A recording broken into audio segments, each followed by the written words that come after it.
Der er nu lavet en forhandlingsaftale på vores overenskomstområde. Det er ikke sådan, at vi har hænderne op over hovedet og synes, det er det mest fantastiske og fremadrettede resultat, vi har lavet. Men det har været meget svære økonomiske rammer og vilkår, disse forhandlinger har foregået under. Vi har i det her forlig forsøgt at sikre nogle lønforbedringer og reallønnen. Vi har også sikret, at der er sket nogle ting på vores ligelønsområde, som kan danne vejen for vores langsigtede projekt, som vi ikke er færdige med. Vi har stadigvæk en langsigtet strategi for, at vores lønninger kommer til at ligge på et meget højere niveau.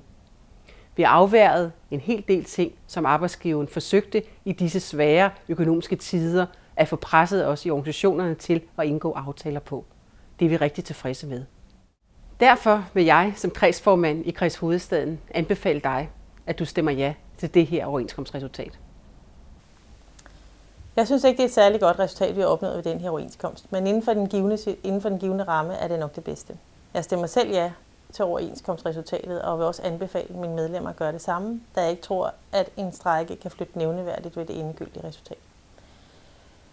Arbejdsgiveren har denne gang opsat voldsomt modkrav, og det er faktisk lykkedes os at undgå alle sammen. Blandt andet en situation, hvor at sygeplejerskerne kunne miste deres overarbejdsbetaling. Jeg vil ikke lade andre afgøre, om jeg skal strejke eller ej. Derfor stemmer jeg.